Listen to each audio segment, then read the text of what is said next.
Years passed, and the legacy of Zoreth's visit to Fort Crestwood continued to ripple through both humanity and his own species. On Earth, the story of the alien commander became a symbol of hope and understanding. Emma Carter and Jake Monroe rose through the ranks, their names forever tied to the day an outsider had come not to conquer, but to learn. They often spoke about Zoreth during speeches and training sessions, reminding new cadets that even the most unlikely connections could lead to profound change. At Fort Crestwood, traditions evolved to honor Zoreth's influence. A special ceremony was held each year, where cadets shared stories of teamwork, compassion, and resilience. The insignia Zoreth had carried with him into space became a cherished emblem, replicated and worn by those who sought to embody its lessons. It served as a reminder that strength wasn't just about physical power or tactical skill. It was about connection, trust, and the willingness to care for others. Meanwhile, in the distant reaches of space, Zoreth's reforms began to take root across his fleet. His initial efforts had been met with resistance, but over time, the results spoke for themselves. Units that embraced emotional openness and camaraderie performed better in missions, showing adaptability and creativity that rigid protocols couldn't match. Slowly, other commanders started adopting similar practices, inspired by Zoreth's success. The changes weren't perfect. There were setbacks and challenges, but they marked the beginning of something transformative. Soldiers who had once felt isolated found solace in sharing their struggles. Leaders who had ruled with cold efficiency learned to listen and empathize. Bonds formed between individuals who might never have spoken otherwise, creating a sense of unity that transcended rank or duty. Zoreth himself became a figure of reverence among his people, not because he was flawless, but because he had dared to question the status quo. He often thought back to his time at Fort Crestwood, remembering the humans who had taught him so much. Emma's calm determination reminded him to persevere even when progress seemed slow. Jake's humor and resourcefulness showed him the value of finding joy in difficult times, and the warmth of their friendships stayed with him, guiding his decisions and shaping his vision for the future. One evening, as Zoreth stood on the bridge of his flagship, he received a transmission from Earth. It was Colonel Hayes, now retired but still deeply involved in interspecies diplomacy. "Commander," Hayes said, his voice warm with familiarity, "we've heard about the changes you've made. You've done more than we ever imagined possible." Zoreth bowed his head slightly, humbled by the praise. "It is because of your people," he replied. "They showed me what true strength looks like.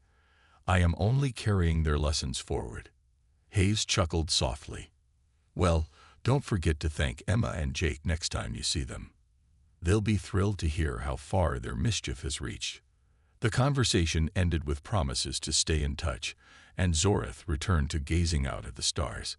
He thought about the journey that had brought him here, from the proud, unyielding leader he once was to the compassionate, vulnerable individual he had become.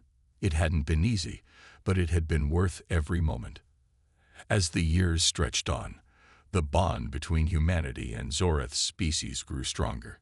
Diplomatic exchanges became more frequent, built on mutual respect and understanding.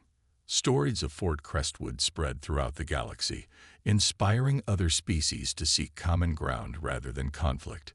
Humanity's influence extended far beyond Earth, touching lives in ways no one could have predicted. And Zoreth, he remained a beacon of change, proof that even the strongest can grow stronger by embracing vulnerability. When he finally retired from command, he spent his days traveling between worlds, sharing the lessons he had learned.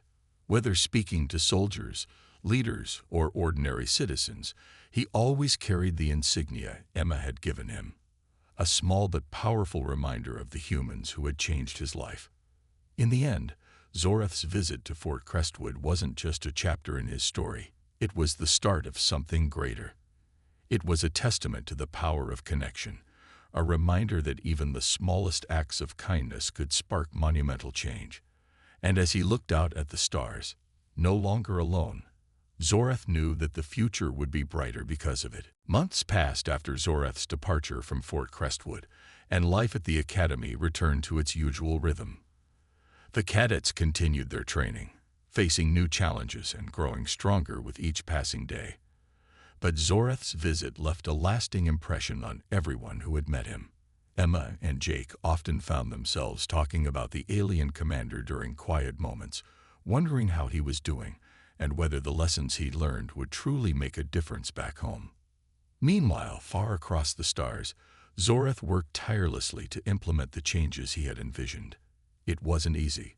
His people were accustomed to rigid discipline and emotional suppression, and many resisted his ideas. Some dismissed them outright, calling them weak and unnecessary. Others listened but struggled to adapt, unsure how to express emotions they had spent lifetimes burying. Zoreth didn't give up. He started small, introducing changes in his own unit first.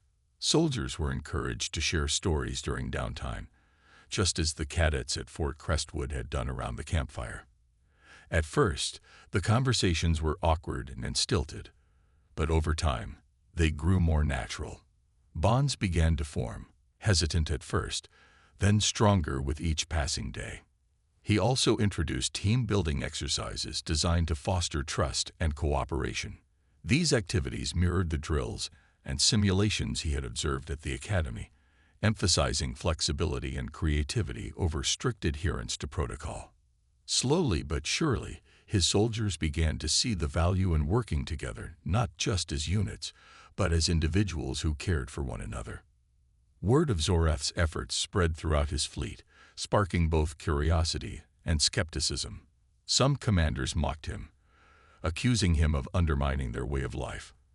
Others, however, watched with interest as morale in Zoreth's unit improved dramatically. His soldiers performed better in missions, showing a level of resilience and adaptability that hadn't been seen before. It was proof that connection and compassion weren't weaknesses, they were strengths. Back on Earth, reports of these changes eventually reached Colonel Hayes and the cadets at Fort Crestwood. Emma read the update aloud during a briefing session, her voice filled with pride. "It's working," she said, looking up at Jake and the others. "He's actually doing it." Jake grinned, leaning back in his chair. "Told you he'd come through. Big guy's got guts." The news inspired the cadets, reminding them of the impact they could have, not just on their own lives, but on the universe as a whole. They began sharing their experiences with newer recruits, passing down the lessons they had learned from Zoreth's visit. Stories of the alien commander became legend at the academy, told and retold with a mix of admiration and gratitude. As for Zoreth, he often found himself gazing at the insignia Emma had given him, running his fingers over its intricate design.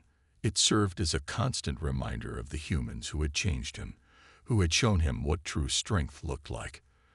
On difficult days, when resistance to his reforms felt overwhelming, he drew strength from their example. They had taught him that change wasn't easy, but it was always worth it. One evening, as Zoreth stood on the observation deck of his flagship, staring out at the endless expanse of stars, he allowed himself a moment of reflection. He thought about Emma's determination, Jake's humor, and the camaraderie among the cadets. He thought about the warmth of the campfire and the sound of laughter echoing through the night. And he thought about the future, a future where his people might learn to live not just as soldiers, but as friends. For the first time in his long life, Zoreth felt hopeful, not just for himself, but for the generations to come. Humanity had shown him the power of connection, and he vowed to carry that lesson forward, no matter how long it took. As he turned away from the window and walked back to his quarters, he knew one thing for certain. The seeds planted at Fort Crestwood would continue to grow, shaping not only his people but the future of interspecies relations. And somewhere in the vastness of space, humanity's influence stretched further than anyone could have imagined, all because an alien commander had once visited a human military school, and it had broken him. That night, Zoreth retreated to his quarters, but sleep eluded him. His mind was a whirlwind of thoughts and emotions, each one more overwhelming than the last. The events of the day replayed in vivid detail. The march, the struggle, the moment Jake and Emma had helped him up. He kept thinking about the word friends and how foreign yet comforting it felt.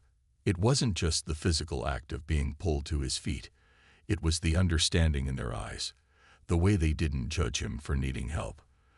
That simple gesture had shattered something deep inside him, something he hadn't even realized needed breaking.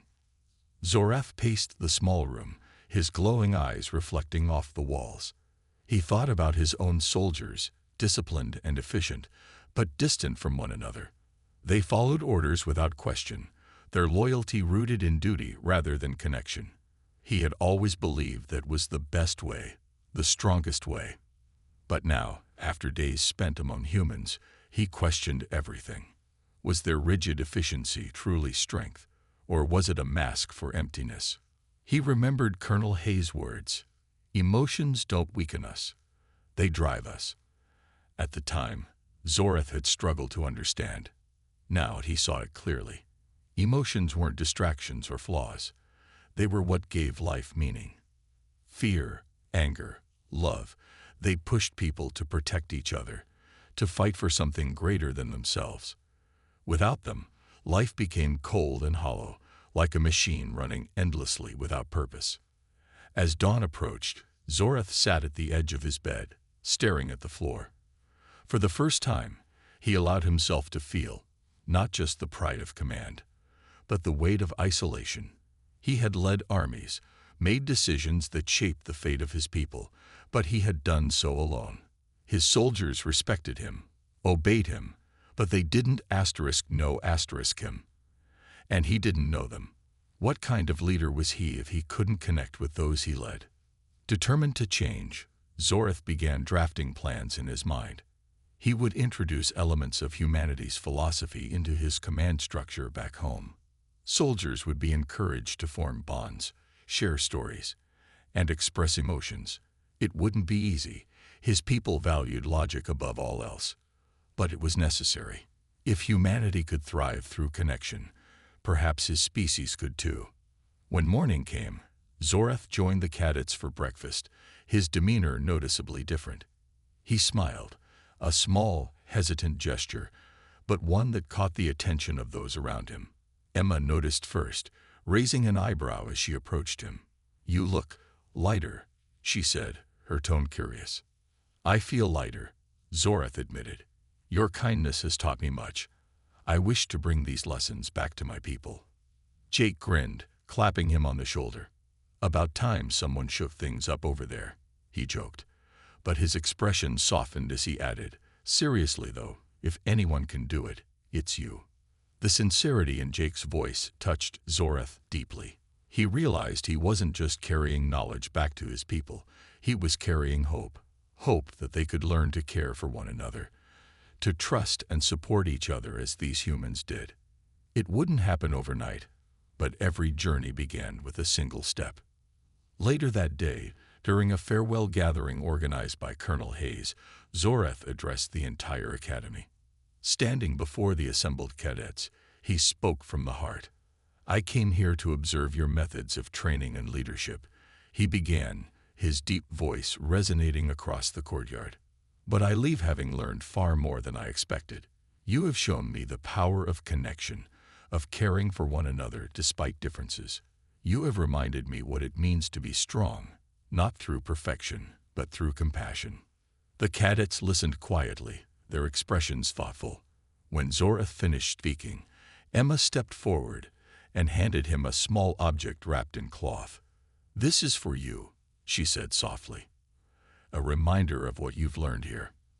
Zorath unwrapped it carefully, revealing a custom insignia bearing the crest of Fort Crestwood. Tears welled in his eyes as he held it tightly, vowing never to forget the lessons these humans had taught him. As he boarded his spacecraft later that evening, Zorath glanced back one last time at the faces watching him depart. For the first time, he didn't feel like an outsider looking in. He felt connected to them, to humanity, and to the future he hoped to build. The next morning brought another challenge for the cadets, and for Zorath. It was a long-distance march through rough terrain, designed to test endurance and teamwork under tough conditions. The route wound through dense forests, rocky hills, and muddy streams, with no clear path to follow. Colonel Hayes had warned Zoreth that this exercise would push everyone to their limits. For the cadets, it was just another day of training. For Zoreth, it became something far more personal. Emma and Jake were part of the lead group, setting the pace for the others. Zoreth followed behind, struggling to keep up. His body still ached from the previous day's activities, and the uneven ground made every step difficult. He tried to focus on moving forward, but frustration gnawed at him. Back home, his soldiers relied on advanced technology to handle such tasks effortlessly. Here, he was forced to rely solely on himself, and it was humbling. As they reached a steep incline, Zoreth's legs began to give out. He stumbled, falling to one knee in the dirt. The cadets ahead noticed and slowed down, turning back to see if he needed help. Emma hurried over first, her expression concerned. "Are you okay?" she asked, offering a hand. Zoreth hesitated, pride warring with exhaustion. He wanted to stand on his own, to prove he could handle this like anyone else. But before he could decide, Jake appeared beside him, reaching out as well. "Come on, Commander," Jake said gently. "You don't have to do this alone."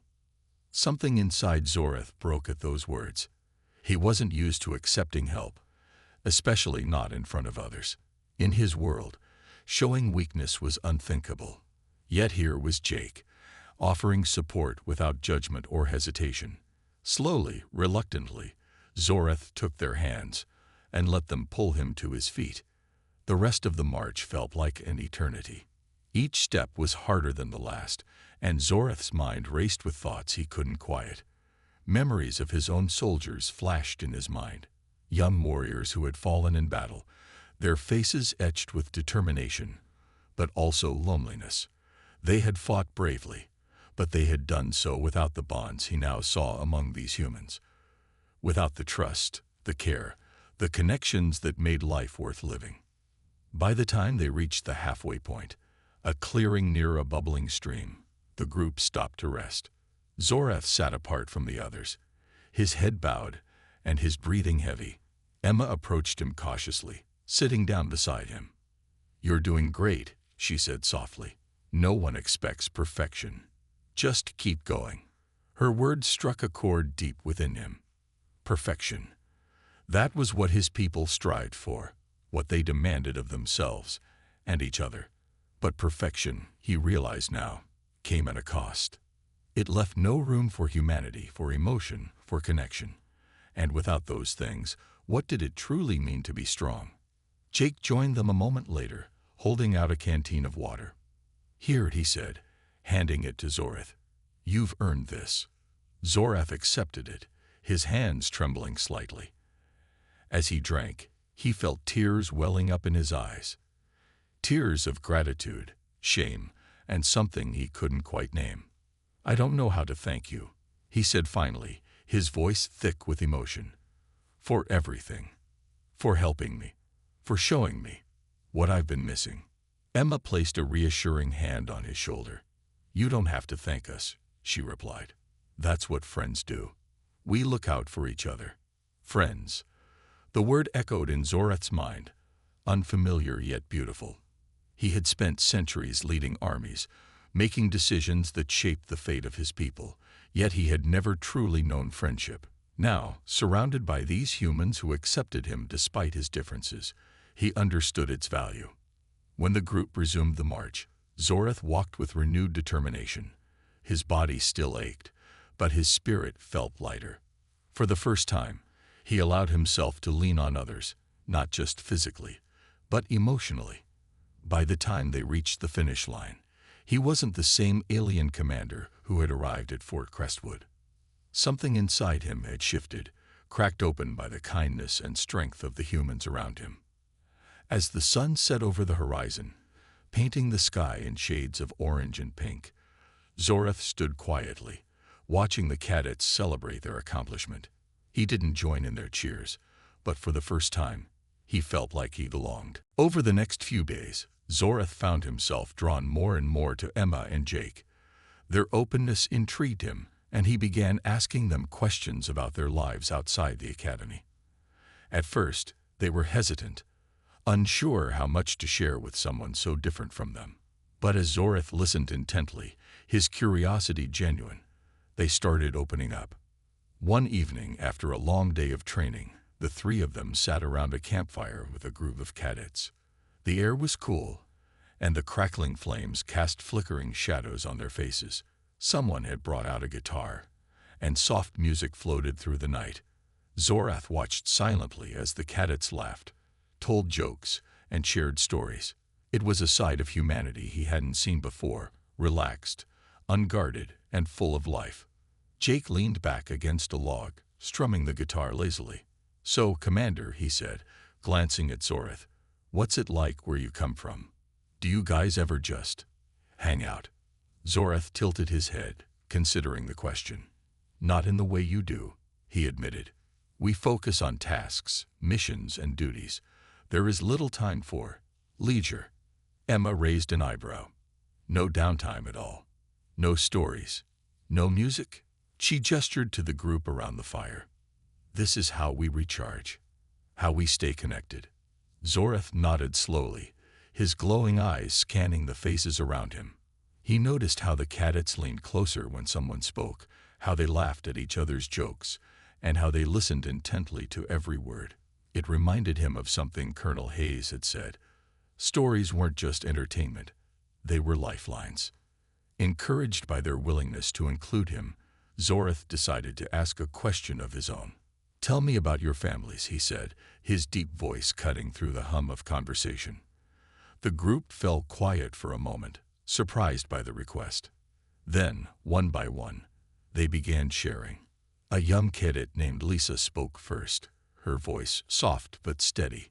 "I grew up on a farm," she said. "My dad taught me how to fix anything with my hands. I think about him every time I'm fixing gear here." Another cadet, Mark, talked about his older brother who had joined the military before him. "He always looked out for me," Mark said, smiling faintly. "Even now, I try to live up to his example." When it was Jake's turn, he hesitated for a moment before speaking. "I had a brother too," he said, his usual grin fading. "He didn't make it home from his last mission. It hit me hard. But these guys," he gestured to the group around the fire, "they kept me going. They reminded me why I'm still here." Emma went next, her tone calm but tinged with emotion. "My mom was a teacher," she said. "She always told me to stand up for what's right, even when it's hard. That's why I'm here, to protect people who can't protect themselves." As the stories unfolded, Zoreth felt a lump rise in his throat. He realized he couldn't remember the last time he had shared something personal with anyone, not even his closest comrades. His people valued efficiency and logic above all else, leaving little room for connection. But here, surrounded by humans who wore their hearts on their sleeves, he felt a pang of longing. For all his power and authority, he lacked the deep bonds these soldiers shared. Finally, it was his turn to speak. The cadets turned to him expectantly, their expressions curious but kind. Zoreth took a deep breath, searching for the right words. "I have served my people for many years," he began, his voice quieter than usual. "But I have never known this closeness. In my world, we do not speak of family or loss. We focus only on duty." The group listened silently, their eyes fixed on him. For the first time, Zoreth allowed himself to feel vulnerable. "I see now that this is a mistake," he continued. "You are stronger because of your connections, because you care for one another. I wish my people could understand this." The silence that followed was heavy but not uncomfortable. Then, Emma reached out and placed a hand on his arm. "Maybe they will," she said softly, "if you show them." Jake nodded in agreement. "Yeah, big guy, change starts somewhere.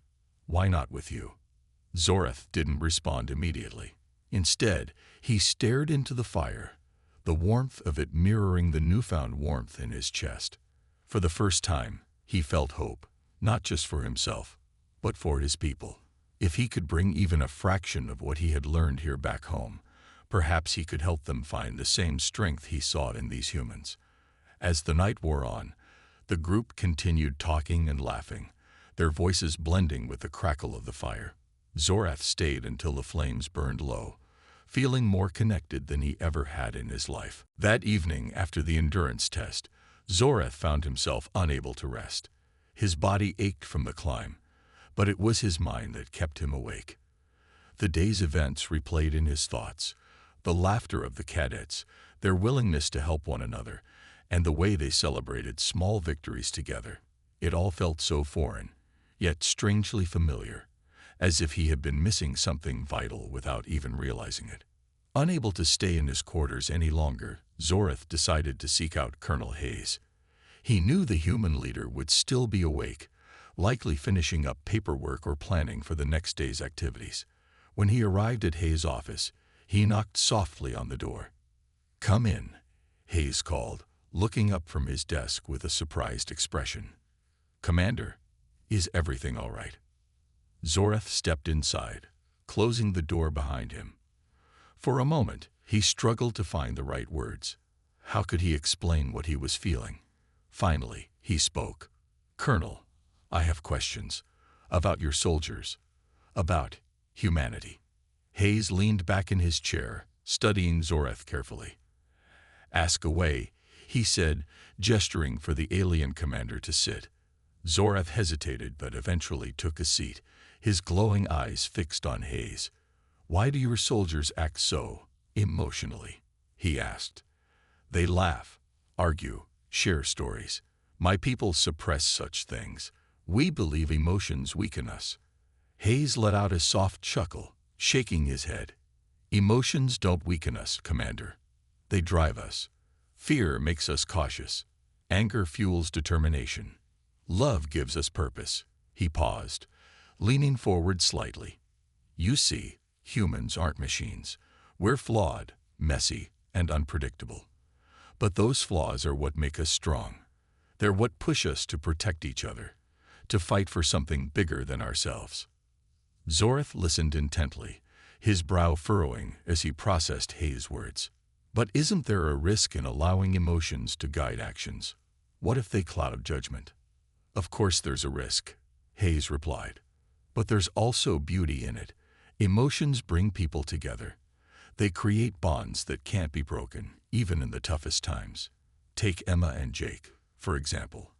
They're different, opposites, really, but they trust each other completely. That trust comes from knowing who they are, not just as soldiers, but as people." Zorath thought about what Hayes had said, his mind drifting back to the moments he'd shared with Emma and Jake. He remembered how Emma had steadied him when he stumbled on the trail, her grip firm and reassuring. He recalled Jake sharing his water without hesitation, treating him like a friend rather than an outsider. These acts of kindness weren't driven by duty or obligation. They came from a place of genuine care. "Is this why you tell stories?" Zorath asked suddenly, surprising even himself. Earlier that day, he had overheard cadets swapping tales around a campfire. Stories of family, loss, and hope. At the time, he hadn't understood their purpose, but now it made sense. "To connect." Hayes nodded. "Exactly. Stories remind us of where we come from and why we're here. They teach us lessons, inspire us, and help us heal. Sharing them builds trust, and trust is the foundation of every strong team." Zorath fell silent, letting the weight of Hayes' words sink in. He thought about his own soldiers, disciplined and efficient, but distant from one another. They followed orders without question, their loyalty rooted in structure rather than connection. Was that truly strength, or was it a hollow shell? As the night wore on, Zorath began to see humanity in a new light. Their emotions weren't weaknesses, they were strengths. Their stories weren't distractions, they were lifelines. And their bonds weren't liabilities. They were the very fabric that held them together. When Zorath finally left Hayes' office, he felt a strange warmth in his chest, something he couldn't quite name. For the first time, he allowed himself to imagine a different path, not just for himself, but for his people. Maybe, just maybe, there was room for emotion in their lives too. And maybe that emotion could make them stronger, not weaker. As he walked back to his quarters under the starlit sky, Zoreth realized he wasn't just learning about humanity. He was beginning to understand himself. The fourth day at Fort Crestwood brought another challenge, one that would push Zoreth even further out of his comfort zone. Colonel Hayes had arranged for the alien commander to participate in a grueling endurance test alongside the cadets. It was a tradition at the academy, designed to build resilience and teamwork under extreme physical strain. Zoreth hesitated when he heard about it, unsure if he should take part. But something inside him, a mix of curiosity and a desire to prove himself, urged him to agree. The exercise began early in the morning, with the group gathering at the base of a steep mountain trail. The air was cool, but the sun promised heat as the day wore on. Emma and Jake were among the participants, both looking focused but relaxed. They greeted Zoreth warmly as they prepared for the climb, handing him a lightweight pack similar to theirs. "You'll need water and snacks," Jake said with a grin. "Unless aliens don't get tired." Zoreth accepted the pack without comment, though the idea of physical exhaustion was foreign to him. His species relied on advanced technology to handle strenuous tasks, leaving little room for personal endurance. Still, he strapped the pack on and joined the line of cadets as they began their ascent. At first, the trail wasn't too difficult. The path was wide and well-marked, winding gently uphill through tall pines. Zoreth kept pace with the others, his long strides allowing him to move quickly. But as the hours passed and the incline grew steeper, fatigue began to set in. His legs ached in ways he hadn't experienced before, and his breathing grew labored. He realized, with a pang of frustration, that his body wasn't built for this kind of exertion, at least not without assistance. Emma noticed Zoreth struggling and slowed her pace to walk beside him. "You okay?" she asked, her voice gentle but firm. Zoreth nodded stiffly, unwilling to admit weakness. "I am." Unaccustomed to this level of physical effort, he admitted after a moment. Jake, who had been ahead of them, doubled back when he saw them lagging behind. "Hey, big guide," he said, falling into step beside them. "Need a hand?" Before Zoreth could respond, Jake reached out and adjusted the straps on his pack, redistributing the weight more evenly. "There, that should help a bit." Zoreth blinked in surprise. He wasn't used to such gestures, small acts of kindness that seemed so natural to these humans. Back home, soldiers rarely offered help unless it directly benefited the mission. Here, it felt like second nature. As they continued climbing, Zoreth found himself leaning on the support of those around him. When his footing slipped on loose rocks, Emma steadied him with a firm grip on his arm. When his water bottle ran low, Jake shared his own supply without hesitation. Each act of generosity chipped away at Zoreth's carefully constructed walls, leaving him feeling both vulnerable and strangely grateful. By the time they reached the summit, the group was exhausted but triumphant. The view was breathtaking, a sweeping panorama of rolling hills and distant lakes. Cadets collapsed onto the ground, laughing and cheering as they caught their breath. Zoreth stood apart from them, staring at the horizon with conflicted emotions swirling inside him. Jake approached him, wiping sweat from his brow. "Not bad for your first climb, huh?" he said with a lopsided smile. Zoreth didn't answer right away. Instead, he looked down at his hands, which trembled slightly from the effort. For all his strength and authority, he had never felt so human. "Thank you," he said finally, his voice barely above a whisper. "For helping me." Jake shrugged, as if it were no big deal. "That's what we do," he replied. "We look out for each other. You'd have done the same for us." Zoreth wanted to believe that, but deep down he wasn't sure. His people valued independence and self-reliance above all else. Yet here, surrounded by humans who gave freely of themselves, He wondered if that mindset was truly superior, or if it left them isolated and incomplete. As the sun dipped lower in the sky, casting long shadows across the mountaintop, Zoreth made a silent promise to himself. He would carry this lesson back to his people, no matter how difficult it might be. Humanity had shown him something precious: the power of connection, of caring for others even when it cost you something. And for the first time in his life, Zoreth understood that true strength wasn't about standing alone. It was about standing together. On the third day of his visit, Zoreth decided to join the cadets during one of their most challenging exercises, a live fire simulation designed to test their skills under pressure. Colonel Hayes had warned him that it would be intense, but Zoreth was determined to see how humans performed in high-stakes situations. He followed Emma and Jake to the training grounds, where squads were already assembling and preparing for the mission. The exercise took place in a dense forested area, its trees tall and thick enough to block out much of the sunlight. Smoke machines created an eerie haze, making visibility poor.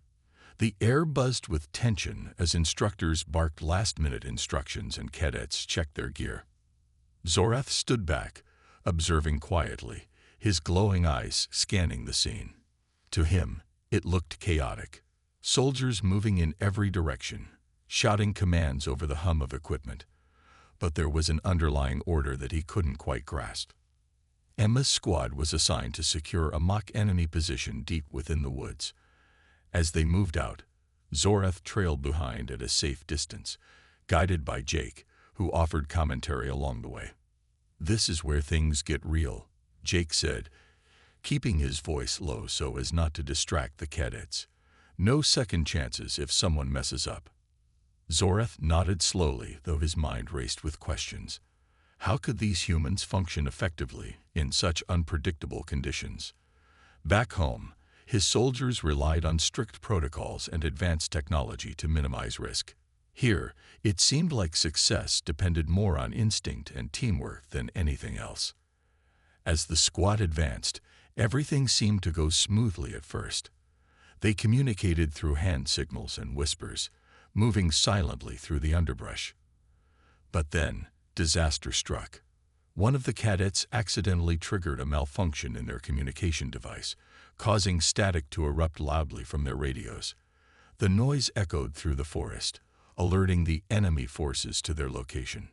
Panic rippled through the group, but Emma quickly stepped forward, her voice calm yet firm. "Stay focused," she called out, her words cutting through the chaos. "We adapt. Monroe, take your team left and flank them. Carter, you're with me. We'll draw their fire." Jake grinned despite the situation, clearly energized by the challenge. "You heard the lady," he said, motioning for his teammates to follow him. Within moments, the squad split into two groups, each taking a different approach. Zoreth watched in awe as they worked seamlessly, even in the face of unexpected trouble. Emma led her group straight toward the enemy position, using distractions to keep their attention, while Jake's team circled around unnoticed. What happened next surprised Zoreth even more. When Jake's improvised plan hit a snag, a fallen tree blocking their path, he didn't freeze or call for backup. Instead, he grabbed a nearby branch and used it to climb over the obstacle, urging his team to do the same. It wasn't elegant, but it worked. Within minutes, they had surrounded the enemy position, neutralizing the threat just as Emma's group joined them. When the exercise ended, the cadets regrouped, breathing heavily but smiling. Emma gave Jake a playful punch on the arm.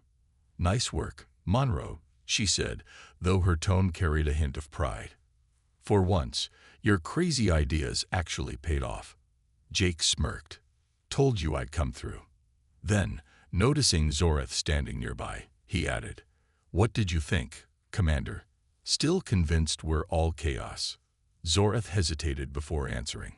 He had expected precision and discipline, but what he saw went beyond that. These humans hadn't followed a rigid plan. Instead, they adapted, trusted each other, and found solutions together. It was messy, yes, but also incredibly effective.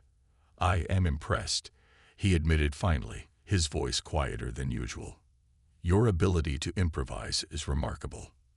Later that evening, as Zorath reflected on the day's events, he couldn't shake the feeling that something fundamental had shifted inside him. His own people prided themselves on efficiency and control, yet here were humans thriving in uncertainty, turning chaos into strength. For the first time, he questioned whether his species' reliance on logic alone might be limiting them in ways he hadn't considered. He thought about Emma's calm leadership, Jake's resourcefulness, and the unspoken trust between the cadets. There was something powerful about the way they leaned on one another, not just physically, but emotionally. Was this what made humanity so resilient? If so, Zorath realized his people had much to learn from them. After the briefing, Zorath joined Emma and Jake for lunch in the mess hall. The room was bustling with activity, filled with the hum of conversation and the clatter of utensils. Soldiers sat together in groups, laughing and sharing stories. Zorath noticed how easily they interacted, their conversations ranging from serious topics like upcoming drills to lighter ones about favorite foods or childhood memories. At their table, Jake launched into a story about a prank he pulled during basic training, causing Emma to roll her eyes and laugh despite herself. Zorath watched them silently, trying to piece together what made these interactions so natural. In his world, such exchanges were rare. Soldiers spoke only when necessary, their words clipped and purposeful. Emotions were seen as distractions, weaknesses to be suppressed. "Why do you share so much with each other?" Zorath finally asked, breaking the flow of their conversation. Both Emma and Jake turned to look at him, surprised by the question. "I mean, why talk about things that aren't related to your mission?" Emma hesitated for a moment before answering.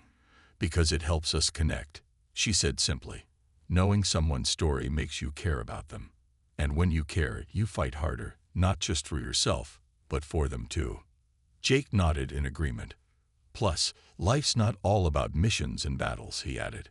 "Sometimes you just need to laugh or vent, or remember why you're doing this in the first place." Zorath fell silent, letting their words sink in. He had always believed that emotions clouded judgment, that they were obstacles to overcome. Yet, here were two humans who clearly valued their feelings, using them to strengthen their bonds and improve their performance. For the first time, he wondered if his own people were missing something vital. As the afternoon wore on, Zorath continued to observe the cadets, his curiosity growing with each passing hour. There was a warmth among them, a sense of belonging that transcended rank or duty. It was unfamiliar, even unsettling, but also undeniably compelling. By the end of the day, Zorath found himself questioning everything he thought he knew about strength, leadership, and what it truly meant to be a soldier. The next morning, Zorath rose early, his mind still buzzing with questions. The human soldiers fascinated him in ways he hadn't expected. Their behavior was so different from what he was used to, so unpredictable, yet oddly effective. He decided to immerse himself further into their routines, hoping to understand them better. Colonel Hayes had arranged for him to join Lieutenant Emma Carter and Cadet Jake Monroe for a briefing session, and Zorath arrived at the meeting room just as they were setting up. Emma stood near the front of the room, arranging maps and holographic displays on a large table. Her movements were quick and precise, her focus unwavering. Jake, on the other hand, leaned casually against the wall, tapping something into a tablet. He glanced up when Zorath entered, giving the alien commander a small wave. "Morning, big guy," he said with a grin. Zorath tilted his head slightly, unsure how to respond. Humans seemed to have an endless supply of casual greetings, each one more puzzling than the last. "Good morning," Zorath finally replied, his deep voice filling the room. Emma looked up from her work and nodded politely. "We're going over today's exercises," she explained. "It'll give you a chance to see how we plan and execute operations." She gestured for him to come closer, pointing to the map on the table. "This is our training ground. We've divided it into sectors, and each squad has specific objectives." Zorath studied the map carefully, noting the details. It was clear that the humans put a great deal of thought into their strategies, but there was also room for flexibility. "What happens if something goes wrong?" he asked. "If a squad encounters an unexpected obstacle?" Jake chimed in before Emma could answer. "That's where creativity comes in," he said, pushing off the wall and joining them at the table. "You can't stick to the plan if the situation changes. You adapt, improvise, and make it work." His tone was confident, almost playful, but there was a seriousness beneath it that didn't escape Zoreth's notice. Emma shot Jake a look but didn't argue. "He's right," she admitted. "We train for structure, but we also prepare for chaos. That's why trust within the team is so important." She tapped the map lightly. "If one person falters, the others step in. It's not just about individual skill. It's about working together." Zoreth listened intently, absorbing every word. The concept of teamwork wasn't foreign to him. His own soldiers operated in units, but there was something different here, a sense of camaraderie that went beyond duty. Back home, soldiers followed orders without question, their loyalty rooted in discipline rather than connection. These humans, however, seemed genuinely invested in one another. The alien commander stepped out of his spacecraft, his towering frame casting a long shadow over the grounds of Fort Crestwood. The air was crisp, carrying the faint scent of pine from nearby woods. His armor shimmered under the sunlight, catching the eyes of everyone gathered to witness his arrival. Zoreth, as he introduced himself, was unlike anything the cadets had ever seen. His skin was a deep shade of blue, and his eyes glowed faintly, giving him an otherworldly presence. Yet there was something about him, perhaps the way he moved, or the slight tilt of his head, that made him seem almost curious. Colonel Richard Hayes stood at the front of the group, his posture rigid and professional. He stepped forward, extending a hand toward the alien visitor. Zoreth hesitated for a moment, then reached out with a hand that looked more like a claw than anything human. Their hands met in a firm but awkward handshake, a gesture that symbolized the fragile bridge between two vastly different species. "Welcome to Fort Crestwood," Hayes said, his voice calm but firm. "We're honored to have you here." Behind Hayes, two figures stood slightly apart from the rest of the cadets. One was Lieutenant Emma Carter, a young woman with sharp features and an even sharper mind. She had earned her place among the Academy's finest through sheer determination and tactical brilliance. Beside her stood Cadet Jake Monroe, a lanky young man whose casual demeanor often masked his genius. While Emma preferred careful planning, Jake thrived on improvisation, a trait that sometimes frustrated his superiors, but never failed to yield results. Zoreth glanced at them briefly before turning his attention back to Hayes. "Your invitation is appreciated," he replied, his voice deep and resonant, yet tinged with an accent no one could quite place. "I am here to observe your methods of training and leadership. My people wish to understand humanity better." Hayes nodded, gesturing for Zoreth to follow. "We'll do our best to show you what we're capable of," he said, leading the way toward the main building. As they walked, Zoreth took in the sights around him. Rows of barracks lined the path, their walls painted in muted earth tones. Soldiers moved briskly between buildings, some carrying equipment, others engaged in quiet conversation. It was all so chaotic compared to the sterile efficiency of his own world. Emma and Jake fell into step behind the group, exchanging glances. "Think he's really here to learn?" Jake whispered, keeping his voice low. Emma shrugged. "Maybe. Or maybe he's just sizing us up for when they decide to invade." Her tone was light, but there was a flicker of concern in her eyes. Humanity had encountered alien species before, but none had ever visited one of their military institutions. This was uncharted territory. When they reached the observation deck, Zoreth paused, taking in the view below. Dozens of cadets were spread across the training field, practicing maneuvers and engaging in mock combat. Their movements were precise, yet there was a fluidity to their actions that intrigued him. They shouted encouragement to one another, laughed during breaks, and occasionally argued over tactics. To Zoreth, it seemed disorganized, yet undeniably effective. "Tell me," he said, turning to Hayes, "why do your soldiers behave this way? Why do they allow emotion to influence their actions?" Hayes chuckled softly. "Because emotion is part of who we are," he replied. "It drives us to push harder, to care for each other, and to fight for what matters. Without it, we'd be machines, not soldiers." Zoreth didn't respond immediately. Instead, he watched the cadets below, his glowing eyes narrowing slightly. There was something about their interactions, something he couldn't quite put into words, that left him unsettled. For the first time in his long life, he felt a pang of uncertainty. Perhaps this visit would teach him more than he had anticipated.